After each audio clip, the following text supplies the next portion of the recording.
네, 여러분 안녕하세요. 히다입니다. 여러분 투표 잘 하셨나요? 예, 저도 잘 했는데, 오늘은 이 최대 정치 이벤트인 총선과 관련해서, 개표 방송을 보다가 제가, 와, 이분 말씀 진짜 잘하신다. 목소리 왜 이렇게 좋아? 했던 분이 계세요. 그래서 그분의 보이스와 말하기에 대해 다뤄보려고 하고요. 아무래도 저에게 또 의뢰하시는 많은 학생분들의 대부분은 말을 좀 잘하고 싶어요 라는 고민이 있으시거든요.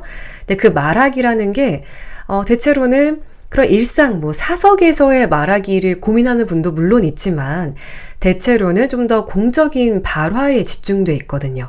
내가 회사에서 좀 더 똑부러지는 그런 말하기를 하고 싶다. 만만하지 않게 말하고 싶다. 나도 발표나 보고를 좀 잘하고 싶다. 요런 케이스가 훨씬 많은데요. 그래서 아마 이분의 보이스와 말하기를 좀 집중해서 우리가 배우다 보면은 많은 또 팁을 얻을 수 있을 것 같고요. 저는 오늘 총 크게 보이스적인 측면과 또 말하기적인 측면으로 나눠서 꽤 많은 요소를 다루려고 합니다. 총 6가지이고요. 이거를 보시면서 여러분들께도 많은 도움이 되기를 바랍니다. 제가 조만간 라이브를 할 예정이라서 미리 이 시스템에 익숙해질 겸 오늘은 PC로 하고 있거든요. 그래서 중간중간에 판서 느낌으로 요런 걸로 메모도 좀 하면서 해보도록 하겠습니다. 자, 일단 오늘 다뤄볼 그 주인공은요, 박성민 전 민주당 최고위원이 되겠고요.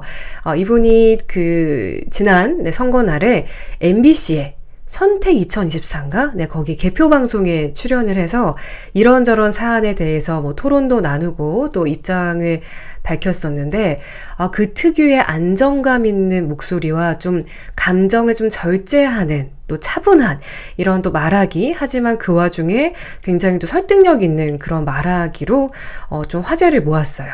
네, 물론 저는 정치 유튜버가 아니기 때문에 그분의 어떤 정치 색깔에 대해서 다루지 않고요. 여러분들께서도 관련된 댓글이나 좀 뭐랄까요, 그런 비난 이런 것들은 지양해 주시면 감사하겠습니다. 일단 보이스부터 짚어보자면, 일단 발음이 너무 좋죠. 네. 거의 꽤나 빨라지기도 하잖아요. 이게 토론이다 보니까 아무래도. 근데 그 빨라짐에도 발음이 뭉개지는 게 거의 없어요. 물론 인간인지라 조금씩은 있어도 이게 일반 사람들의 뭉개짐과는 좀 다른, 뭉개져도 정확한 이런 느낌이 있고요.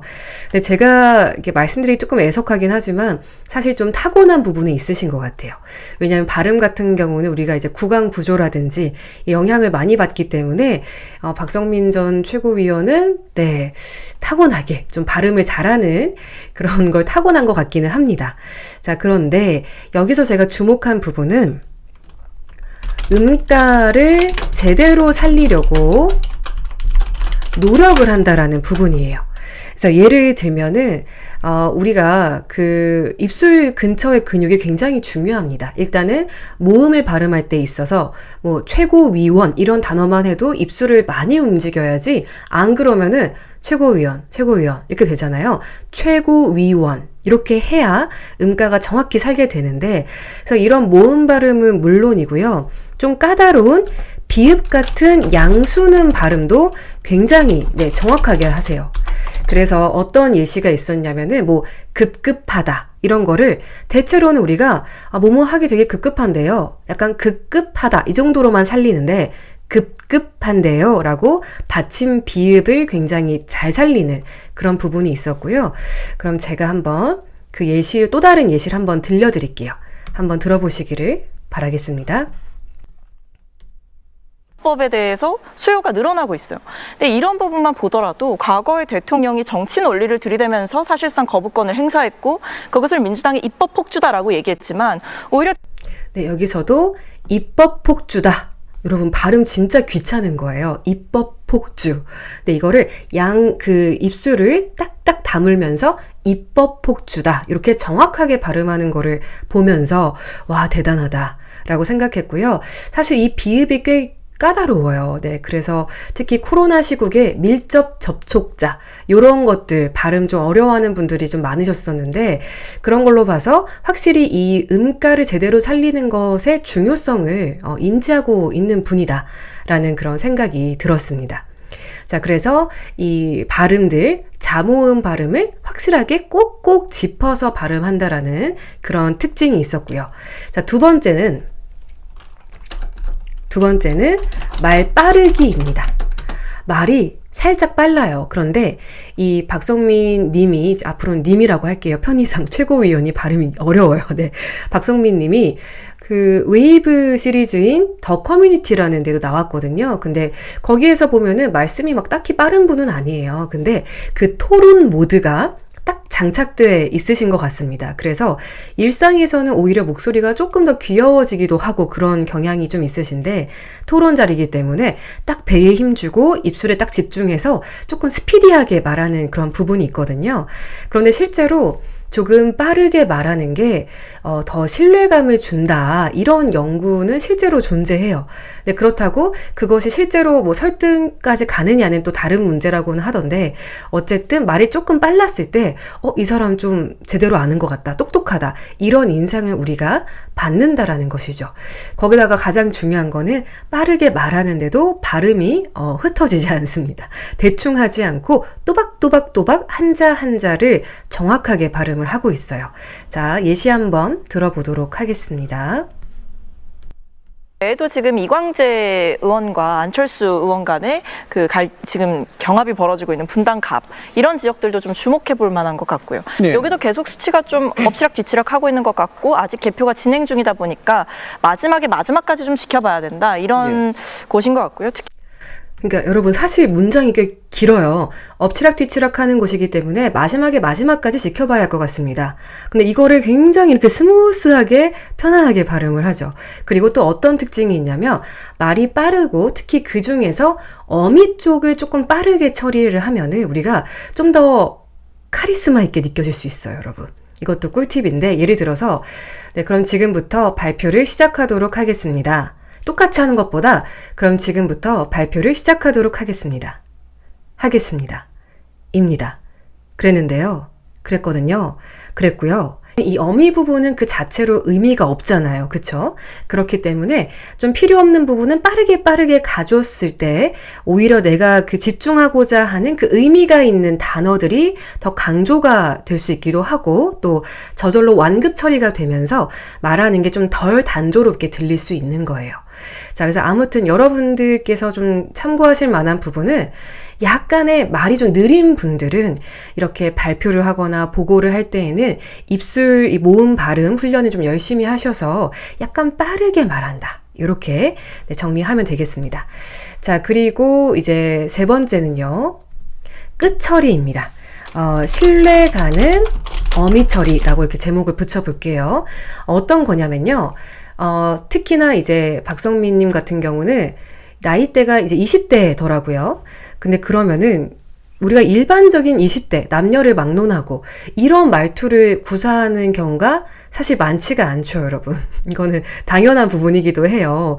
왜냐면은 뭐 사회생활 경험이 좀 부족하기도 하고 아직은 좀 어린 시절의 말투가 남아있죠. 예를 들어서 면접 같은 거 준비를 할 때도 네, 안녕하세요. 네, 제 이름은 최다희라고 합니다. 이렇게 조금 어색하게 나오기도 하잖아요. 근데 이제 이 박성민님 같은 경우는 벌써 몇 년 정치 경력이 있으시고 또 워낙에 또 토론 같은 거를 원래부터도 많이 하신 것 같아요. 저도 대학생 때 주변에 토론 활동 같은 거 많이 하는 친구들의 그 말투와 억양이 이 박성민 님에게도 딱 느껴지긴 하더라고요. 그러다 보니까 좀 더 신뢰가는 좀 포멀한 그런 어미 처리 억양이 남아있는데 몇 가지 예시를 한번 들려드리도록 할게요. 다양하게 좀 준비를 해봤는데요. 적인 기조를 완전히 바꿔야 된다라는 네. 생각을 해야 돼요. 그러니까 보수 개편을 해야 된다는 말씀입니다. 보수 개편을 해야 된다는 말입니다. 이렇게 말입니다. 살짝 올리는 것 같지만 별로 올리지 않은 이 끝처리가 되게 포인트가 돼요. 그래서 저는 그 학생분들을 가르칠 때도 특히나 강사분들께 약간 좀 자신감 있고 카리스마 있는 이미지를 좀 필요로 하는 그런 분들에게도 저는 이 어미 처리를 되게 강조하거든요. 예를 들어서 내가 필라테스 강사인데 허리를 쭉 펴줄게요. 네, 좋습니다. 라고 하는 거랑 네, 허리를 쭉 펴줄게요. 네, 좋습니다. 하는 거는 뭔가 느낌이 다르거든요.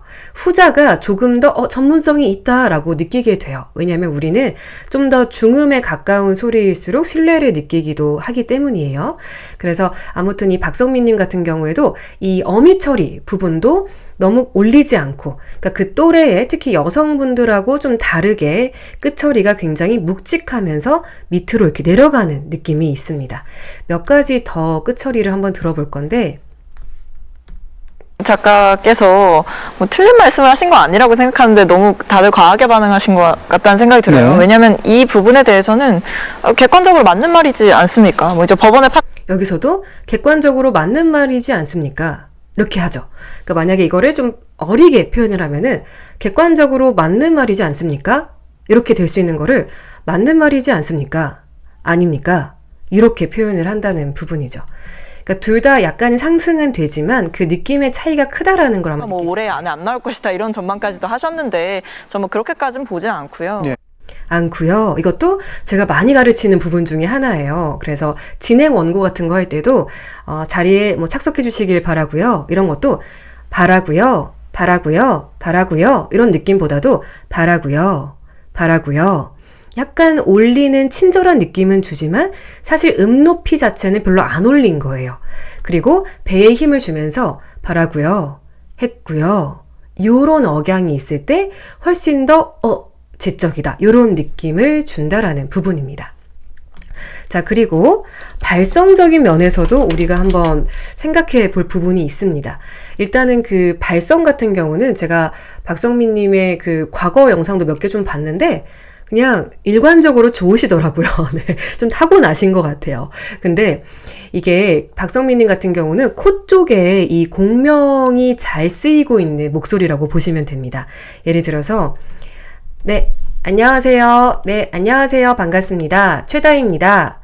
요런 소리는 조금 어딘가 조금 납작한 느낌이 들죠. 안녕하세요. 이런 거라든지 아니면 안녕하세요. 최다입니다. 요런 말이거나 아니면은 안녕하세요. 최다입니다.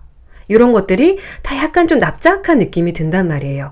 근데 우리의 목소리는 이 얼굴 안에 있는 공간들을 잘 울릴수록 진동이 많아지기 때문에 듣기가 부드럽고 편안해져요. 그래서 안녕하세요도 약간 요런, 제가 쇼츠에도 몇 번 올렸는데 요렇게 해서 콧구멍으로 바람이 나가는데 코 안쪽에서부터 이렇게 통해서 요런 느낌을 가진 채로 안녕하세요. 안녕하세요. 안녕하세요. 이게 안녕하세요.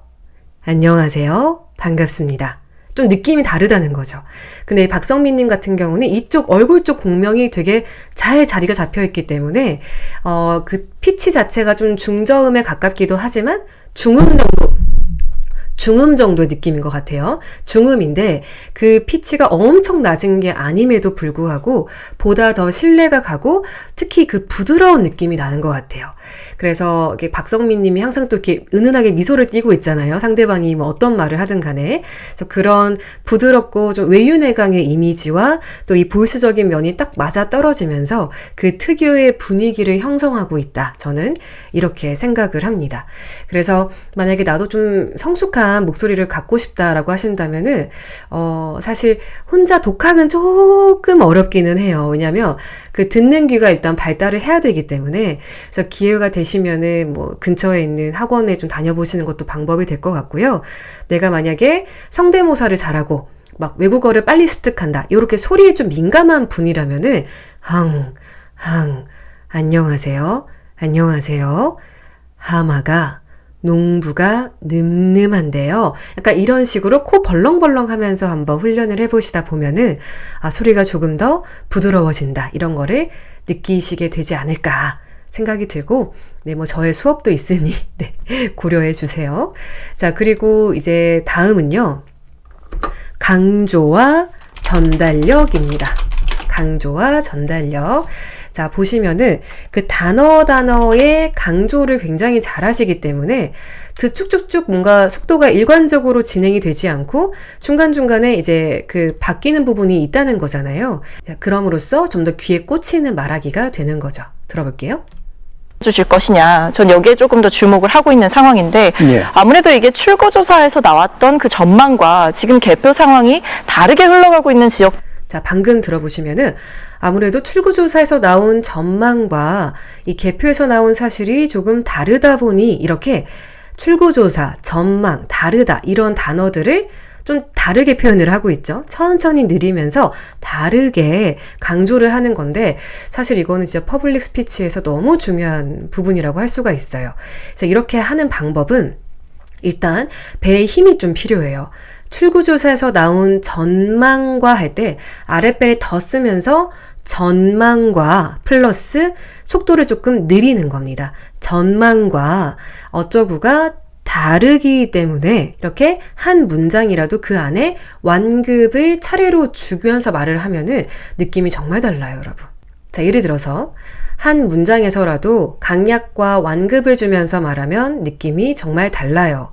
이거랑 한 문장에서라도 강약과 완급을 주면서 말하면 정말 달라요. 느낌이 좀 다르죠? 자, 그래서 박성민님의 특징 중에는 이런 것들이 있었습니다. 보이스적인 부분이 이렇게 총 5가지가 있었고요. 자, 이번에는 말하기에 관련된 부분입니다.